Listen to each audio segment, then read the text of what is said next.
Okay, it's been kind of a while.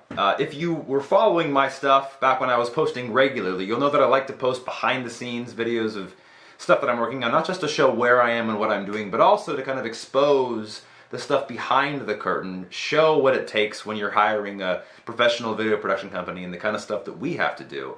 There are a couple of reasons why it's been a while. The last video I posted, if you remember, was in September, end of the month, while working for the city of Rockland, doing a video series for them.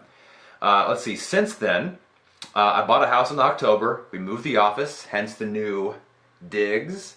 And looking at my background here, I think I need to put something here on the wall. Let's do that right now. Does that work? Yeah, that's no good. Not a big deal, we'll fix it later. So anyway, since that last post, I've only really been posting pictures to my Facebook page, and I have a list of a bunch of behind the scenes videos I need to get to. There are 11 on this list, which this is what I wanted to talk to you guys about today, was setting a schedule for myself so I can have regular posts again. So at least one day a week, probably gonna be Fridays. I'm gonna get down to it, work on those behind the scenes videos so I can work on them over the weekend if I don't get finished on Friday, and then post things regularly Monday.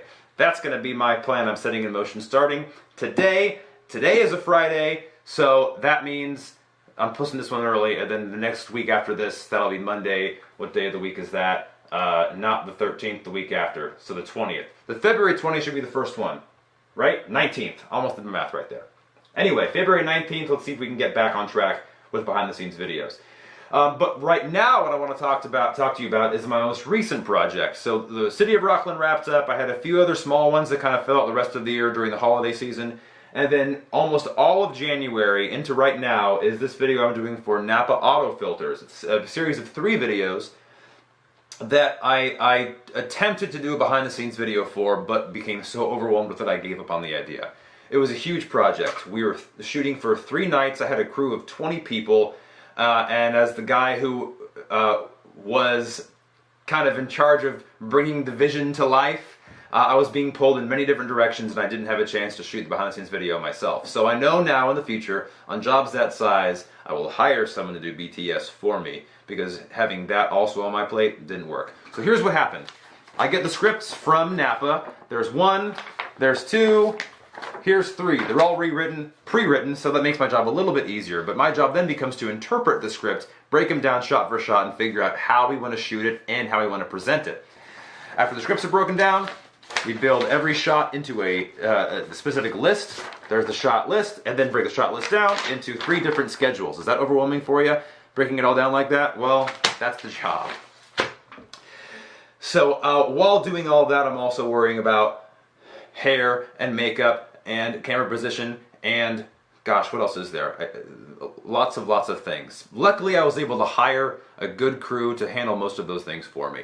So the way we approach the shoot is, what they want to do is have some kind of cross between a live studio type news presentation. Okay, I'll back up a little bit here. The purpose of the video is to use internally to send to every NAPA auto parts store to train the staff and the store owners about how to use the equipment, why one piece of equipment works differently than another, and we did videos on different kinds of oil filters and air filters, and we had our expert who is a mechanic, a technical guy, who when you put lights in front of him and cameras all around, he becomes a very different person. And that's pretty standard for most people if you're not used to being around this kind of atmosphere. So with that in mind, we turned this into a 3-camera, or 4-camera actually, shoot, and turned his auto body shop into a live TV studio and positioned the sets in 3 different locations to kind of look like it was a TV set. So lots of building and striking every night, every day, every time we shot. It was a lot of setup and takedown involved, so there was that going on too. Then the final product, as we're getting closer to it now, if you can see from that far away, looks like, here I'll get you closer.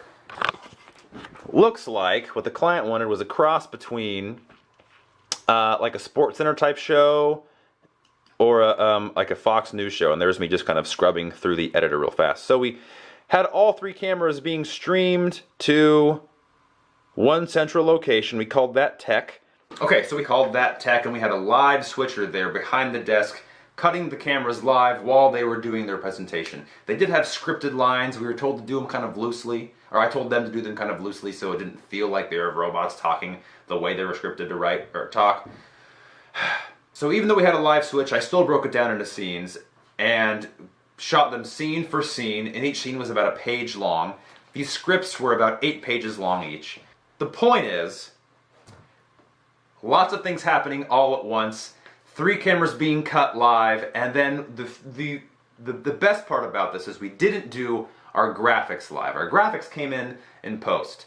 So even though we were shooting it and cutting it like it was live, we're still here on the back end in post-production, inserting all of our 3D elements, all of our graphics, and we get to go back, and if there was any wonky cut or things felt a little weird on the live thing, I can go back to the raw, reinsert it, and save myself any mistakes that may have happened during the live cut. The goal obviously was to not make any mistakes and not have to do it at all, but having that kind of that net to fall onto made things a lot better, and the client's happier because of it. Based on the first round they've already seen, I think they're happy with what they've seen. I'm anxious to get this wrapped up so we can move on to the next thing, and so I can get you the rest of your behind the scenes videos.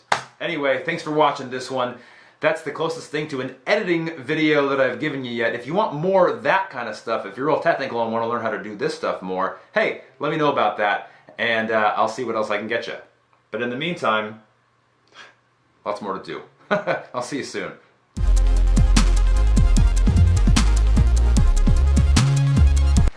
That didn't work at all.